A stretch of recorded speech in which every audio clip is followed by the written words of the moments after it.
सोच सकते हैं आपके आसपास ही कोई मासूम बेटियों को झांसे में लेकर उन्हें बाजार की चीज बना रहा हो। क्या आपको यकीन होगा कि गिरिडीह की गली गली में एक ऐसा नेटवर्क चल रहा था जो गरीब बेटियों को बहलाकर उन्हें राजस्थान के दलदल में धकेल रहा था। लेकिन अब इन सौदागरों का काला सच बेनकाब हो चुका है। आज हम आपको दिखाएंगे मानव तस्करी का वह गंदा सच जो समाज के सबसे कमजोर तबके को निशाना बनाता है। गिरिडीह में पुलिस ने एक ऐसे ही बड़े नेटवर्क का पर्दाफाश किया है जिसमें 3 युवक और एक महिला गिरफ्तार हुई है।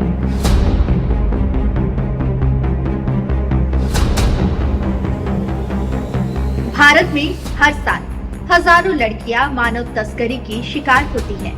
एनसीआरबी के आंकड़ों के मुताबिक देश में हर साल करीब 20,000 महिलाएं गायब होती हैं, जिनमें से बड़ी संख्या तस्करी का शिकार होती है। ये सिर्फ नंबर नहीं है, ये उन जिंदगियों की दर्दनाक दास्तानें हैं जो कभी घर वापस नहीं लौटती। गिरिडीह का यह मामला भी इसी खौफनाक हकीकत का एक और अध्याय है। एक एसआईटी टीम का गठन किया गया जिसमें मानव तस्करी के गिरोह शामिल लोगों पर कार्रवाई करने का आदेश प्राप्त हुआ। तो उस एसआईटी में हमारे इंस्पेक्टर रोहित महतो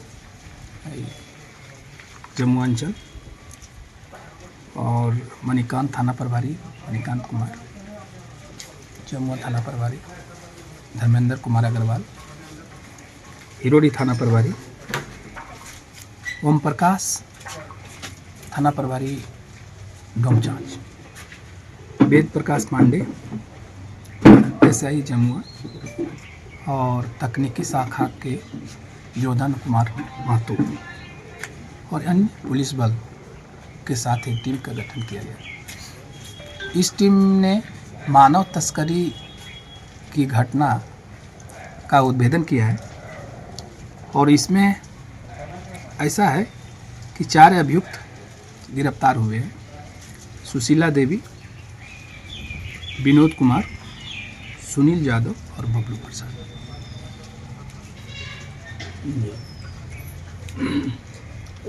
हाँ, क्वेश्चन आप। ये चारों गिरफ्तार है सर? हाँ जी। इन लोग को भेजा जा रहा है जेल? हाँ, न्यायिक हिरासत में भेजा जा रहा है और इन लोग का कार्यशैली ऐसा है कि जो असहाय, पीड़ित और निर्धन महिलाएं, गरीब किस्म की महिलाएं हैं, उनको आर्थिक प्रलोभन देकर कि अच्छी नौकरी देंगे, अच्छे जगह में आपको काम कराएंगे, इस प्रलोभन के साथ महिलाओं को फुसलाकर राजस्थान में जाकर मंडी में, राजस्थान में मंडी में वहाँ जैसे करता होगा, लोग बेचने का काम करता है।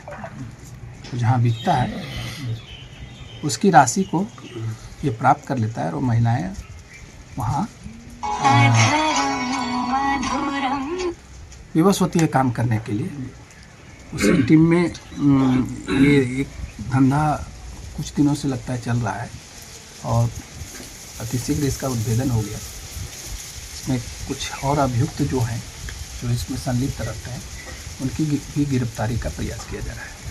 इसमें कुछ किसी का बरामदी नहीं हुआ? हाँ, बरामदी हुई है। एक महिला को हम लोग रेस्क्यू से लाए हैं। कहाँ से लाए? रेस्क्यू किए हैं उसका कहीं से जांच पड़ताल चल रहा है? हाँ, जांच पड़ताल चल रहा है। उन्होंने पूरी घटना को किस तरीके से किया जाता है, किया गया है, इसके बारे में बताया। इसके पूर्व से क्षेत्र में कितने दिनों से काम कर रहा था ये? पूछताछ से पता चला कि 3-4 महिलाओं का लोग जो है सो ये तस्करी किया है और ऐसा भी बता रहा है कुछ विधवा महिलाएं सो किया गया है। वो सब महिला भी हम लोग रेस्क्यू के द्वारा हम लोग उसको ये लाने का प्रयास कर रहे हैं। चलिए अब हम आपको बताते हैं कि कैसे काम करता है ये मानव तस्करी का गिरोह। मानव तस्करी एक संगठित अपराध है जिसमें कई चरण होते हैं। अपराधी आमतौर पर गरीब, असहाय और अशिक्षित लोगों को अपना निशाना बनाते हैं। यह गिरोह देश के अलग अलग हिस्सों में सक्रिय रहते हैं और पीड़ितों को बहला फुसलाकर या जबरन उनकी जिंदगी नर्क बना देते हैं। तस्कर उन इलाकों को चुनते हैं जहां गरीबी, बेरोजगारी, अशिक्षा अधिक होती है। अनाथ बेसहारा लड़कियों और लड़के, घरेलू कलह से तंग महिलाएं, आदिवासी समुदाय की युवतियां इनके मुख्य शिकार होते हैं। तस्कर भरोसा जीतने के लिए खुद को सामाजिक कार्यकर्ता, रिश्तेदार, शादी का प्रस्ताव देने वाले या नौकरी दिलाने वाले एजेंट के रूप में पेश करते हैं। फिर शुरू होता है लालच और झांसे जैसे शादी, अच्छी नौकरी, मॉडलिंग, फिल्मों में काम दिलाने या विदेश भेजने जैसे प्रलोभन।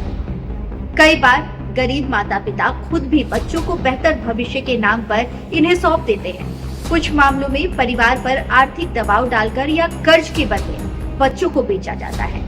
अपहरण और तस्करी भी की जाती है।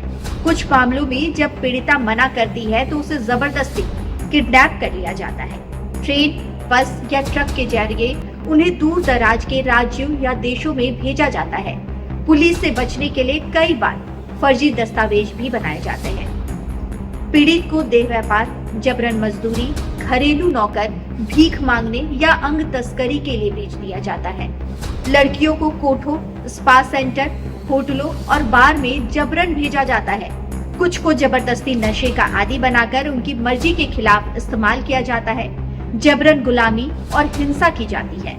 तस्कर पीड़ितों को मानसिक और शारीरिक रूप से प्रताड़ित करते हैं ताकि वे भागने या विरोध करने की हिम्मत न करें। कई बार इनका नाम और पहचान बदलकर पूरी तरह से उनके परिवार से उन्हें दूर कर दिया जाता है। कुछ लड़कियों की शादी जबरन ऐसे आदमियों से करवा दी जाती है जो पहले से कई महिलाओं को इस तरह से रख चुके होते हैं।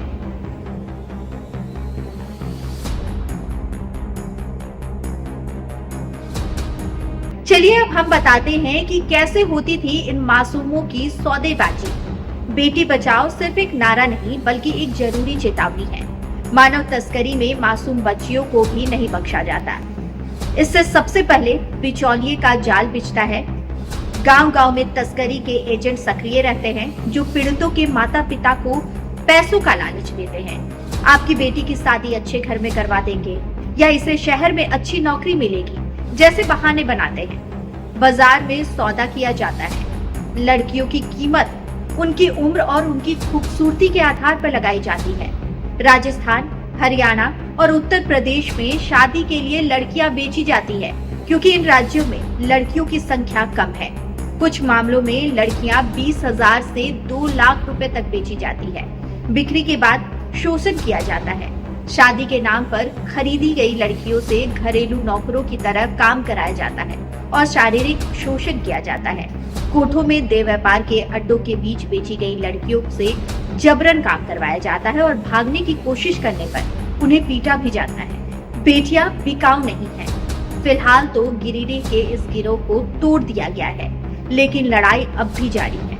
हमारी जनता से अपील है कि अगर आपको कहीं कोई संदिग्ध गतिविधि दिखे तो तुरंत पुलिस को सूचित करें। साथ ही महिला हेल्पलाइन नंबर 1091 और पुलिस हेल्पलाइन नंबर 100 पर कॉल करें। यह सिर्फ गिरिडीह की नहीं, पूरे देश की लड़ाई है।